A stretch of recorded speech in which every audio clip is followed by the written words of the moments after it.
भाषा मनुष्य अपने भावों एवं विचारों को जिस माध्यम में व्यक्त करता है वो भाषा कहलाती है।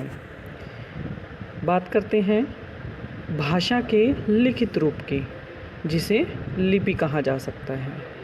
लिपि का अर्थ होता है आवेष्टित करना या लपेटना। मनुष्य के ध्वनि अवयवों से उच्चरित सार्थक ध्वनि समूहों को भाषा कहा गया है।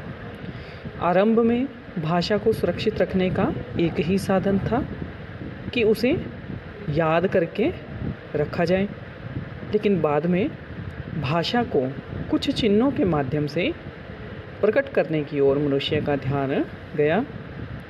भाषा को चिन्हों के द्वारा प्रकट करने की यही प्रक्रिया और इस प्रक्रिया का माध्यम लिपि कहलाता है।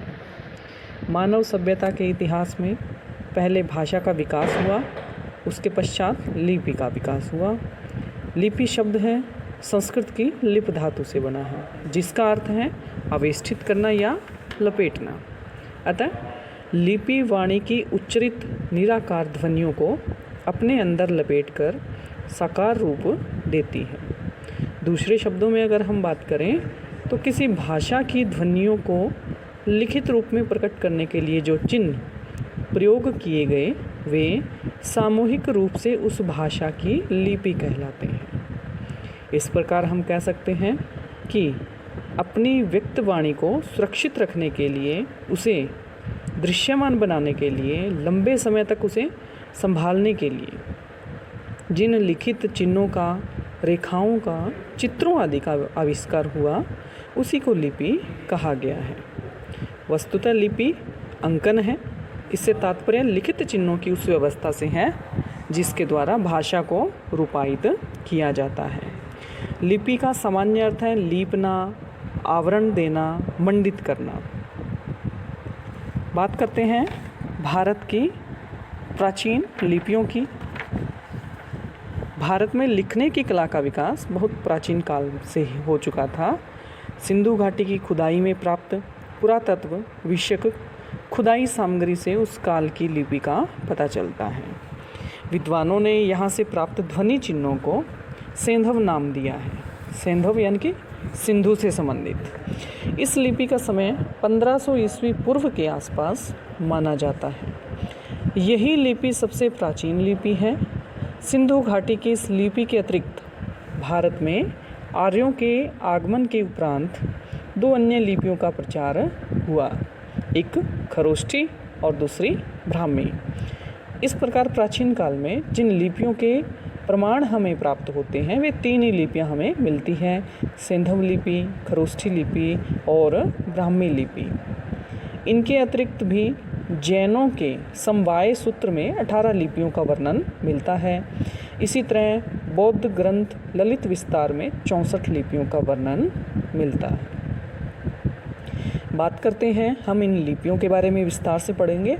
सेंधव लिपि जो कि 1500 ईस्वी पूर्व के आसपास मिलती है।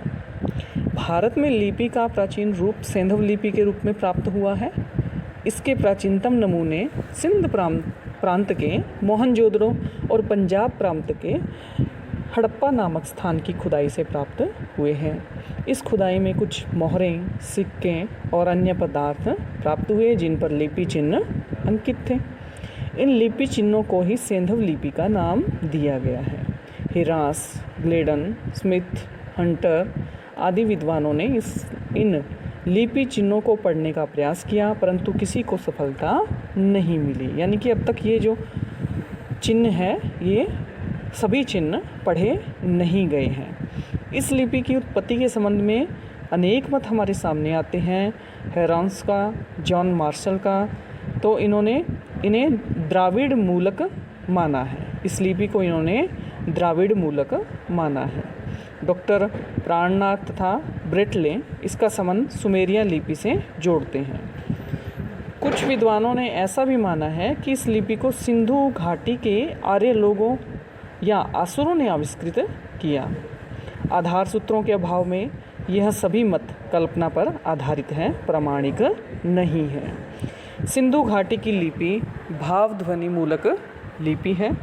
इस लिपि के चिन्हों की संख्या अनिश्चित है। हंटर के अनुसार चिन्ह संख्या 253 है, ग्लेडन के अनुसार 228 और स्मिथ के अनुसार 196 है।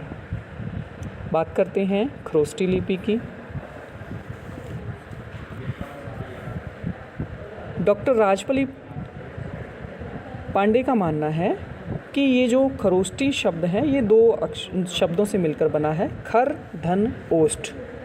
खर यानी कि गधा और ओष्ठ यानी कि होठ। उनका मानना है कि यह लिपि गधे के ओष्ठों के समान बेढंगी है।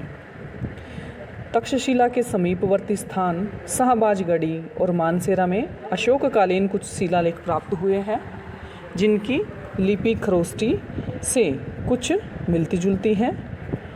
इन शिलालेखों की लिपि दाएं से बाएं, राइट टू लेफ्ट लिखी गई है। इस लिपि की सामग्री 3री शताब्दी ईसा पूर्व से 3री शताब्दी ईसा तक मिलती है। यह भारत के पश्चिमोत्तर प्रदेश में प्रचलित थी।